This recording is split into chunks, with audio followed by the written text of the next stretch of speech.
नमस्कार, मी पंजाब डक. आज आहे 24 जून 2026. तर हे पाहू शकता मी माझ्या शेतामध्ये. आमच्या इकडं जवळपास सकाळपासून आमच्या भागामध्ये, जालना जिल्ह्यामध्ये, इकडं घनसावंगी, आष्टी सगळीकडे, जवळपास विदर्भात देखील सगळीकडे पाऊस बऱ्याच ठिकाणी रात्रभर चालू होता आणि आता देखील सुरूच आहे. राज्यातल्या सर्वप्रथम शेतकऱ्याला सांगू इच्छितो की आज 24 तारखेपासून हे पावसाचा जोर आणखीन वाढत जाणार आहे. म्हणजे 24, 25, 26 असा वाढत जाणार आहे आणि जवळपास 10 जुलैपर्यंत, म्हणजे 10 जुलैपर्यंत चांगला असा सगळीकडे पाऊस पडणार आहे आणि सगळ्या शेतकऱ्याची पेरणी होणार आहे.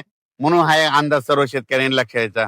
राज्यातल्या सर्व शेतकऱ्याला सांगू इच्छितो की आज देखील पूर्व विदर्भ, पश्चिम विदर्भ, दक्षिण महाराष्ट्र, उत्तर महाराष्ट्र, कोकण पट्टी, खानदेश, मराठवाडा सगळीकडे काय होणार आहे, म्हणजे हे पाऊस काय होणार दररोज. आज सकाळी वेगळ्या भागात, दुपारी वेगळ्या भागात, रात्रीच्याला वेगळ्या भागात, असं करत करत सगळीकडे हे पाऊस जाणार आहे आणि सर्व शेतकऱ्याची पेरणी होणार आहे. म्हणून हे अंदाज सर्व शेतकऱ्यांना लक्षात घ्यायचा. शेतकऱ्यांना घाबरू नका, यावर्षी पेरणी होणार म्हणजे होणार. तुम्हाला एक म्हणलं होतं ना, 1 जूनच्या शेवटच्या आठवड्याचा एक टप्पा राहील, जुलैचा पहिला टप्पा एक राहील आणि जुलैच्या 10 जुलै ते 15 जुलै मध्ये एक टप्पा राहील. पण सगळ्या शेतकऱ्याची पेरणी होणार आहे. म्हणून हे अंदाज लक्षात घ्यायचा. खास करून परत एकदा सांगू इच्छितो, आज देखील मुंबई, पुणे, घाटमाता, नाशिक ह्या पट्ट्यामध्ये, रायगड पासून रत्नागिरी ह्या पट्ट्यात आज जोरदार पावसाला सुरुवात होणार आहे. त्याच्यानंतर काय होणार आहे की ते पाऊस संभाजीनगरकडे, उत्तर महाराष्ट्राकडे, जळगाव जिल्हा, धुळे जिल्हा, नंदुरबार जिल्हा, नाशिक जिल्हा, अहिल्यानगर जिल्हा, बीड जिल्हा, परभणी जिल्हा, जालना जिल्हा, बुलढाणा जिल्हा, अकोला जिल्हा, अमरावती जिल्हा, भंडारा, वर्धा, नागपूर, यवतमाळ सगळीकडे हे पाऊस काय होणार आहे. ह्या जवळपास या 3-4 दिवसामध्ये 30 तारखेपर्यंत सगळीकडे पडणार आणि सगळ्या शेतकऱ्याच्या पेरण्या लागणार आहे. म्हणून हे अंदाज लक्षात घ्यायचा. त्याच्यानंतर मला सातारा, सांगली, सोलापूर आणि धाराशिव, लातूर जिल्ह्यातले फोन आले, तिकडे पाऊस पडला, म्हणजे हे गेलेलंच नाही.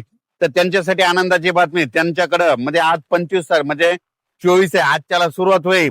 पण तिकडे मात्र 25 ते 30च्या दरम्यान सोलापूर जिल्हा, लातूर जिल्हा, सांगली जिल्हा, सातारा जिल्हा, कोल्हापूर जिल्हा जोराचा पाऊस पडणार आहे ना, आणि त्यांची देखील पेरणी होणार आहे. म्हणजे पश्चिम महाराष्ट्रात देखील चांगले वडीनाले वाहतील असा पाऊस पडणार आहे. म्हणून हा अंदाज सर्व शेतकऱ्यांनी लक्षात घ्यायचा. ज्या भागाकडे अद्यापही पाऊस आलेला नाही त्यांच्यासाठी आनंदाची बातमी, म्हणजे आजपासून त्या भागात देखील पावसाला सुरुवात होणार आहे. आणि त्या ज्या भागात अद्यापही पाऊस पडला नाही आणि त्यांच्याकडे पाऊस पडल्याच्या नंतर चांगली ईदभर ओल गेली, तुम्ही तुमचा पेरणीचा निर्णय घेऊ शकता. कारण की तुम्हाला हे सांगू इच्छितो, पावसाळ्यामध्ये कसं असतं, मान्सून आल्याच्या नंतर पहिला पाऊस पडतो आणि त्याच्यानंतर येतच नाही. पण हे अशी परिस्थिती आहे. आज आहे 24 जून, आज तुमच्या भागात सुरू झाला, लगेच 2 दिवसानं परत तुमच्याकडे येणार आहे. म्हणजे असं करत करत 10 जुलैपर्यंत महाराष्ट्रामध्ये दररोज वेगवेगळ्या भागात पाऊस पडणार आहे. सगळ्या शेतकऱ्याची पेरणी होणार आहे. म्हणून हा अंदाज सर्व शेतकऱ्यांनी लक्षात घ्यायचा. आणि बऱ्याच शेतकऱ्याचे फोन आले की यावर्षी आमचे पाळीव प्राणी आहे, पशुधन आहे, तर त्याबद्दल तळ्यामध्ये पाणी येणार आहे का. त्या जे जे छोटे छोटे तळे, तर तुम्हाला एक उदाहरण सांगतो. धारूरच्या घाटामध्ये खाली एक तळ आलेलं आहे, जे पादर तलाव आहे. त्या शेतकऱ्याला सांगू इच्छितो की जुलैच्या पहिल्या आठवड्यामध्ये एक चांगला मोठा पाऊस येणार आहे आणि त्या तळ्यामध्ये आवक येणार आहे.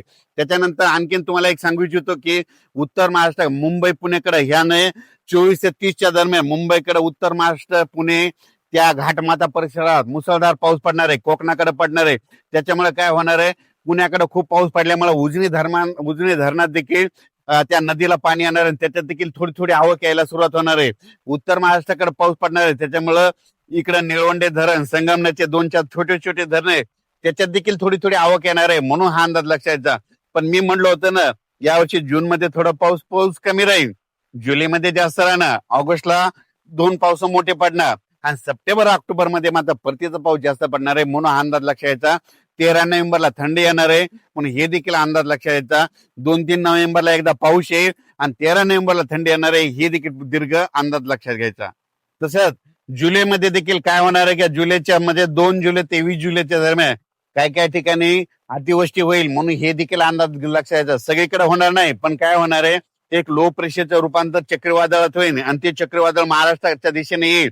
त्याच्यामुळे काय होणार आहे, जुलैमध्ये देखील अतिवृष्टी होणार आहे. म्हणून हे अंदाज लक्षात घ्यायचा.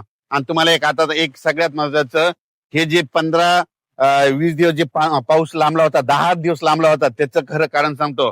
काय झालं, हे जे म्हणत होते ना एल निनो वगैरे काही नसतं, तुम्हाला सांगू इच्छितो, पाऊस सुरू झाला महाराष्ट्रात, मान्सून आल्याच्या नंतर सगळ्यात महत्वाचं हे कारण आहे बघा. तुम्हाला सांगतो, महाराष्ट्रात मान्सून आला, जर मान्सून मुंबईला आला आणि त्याच्यानंतर कोकणात दाखल झाला, जर एखादं चक्रीवादळ बंगालच्या खाडीमध्ये तयार झालं भुवनेश्वर जवळ आणि त्या चक्रीवादळाची दिशा जर कलकत्त्याकडे गेली तर त्यावेळेस काय होतं, इकडले जे सगळं बाष्प म्हणजे सगळ्या सोबत सांगतो ते आभाळ आहे ते सगळं तिकडे खेचलं जातं.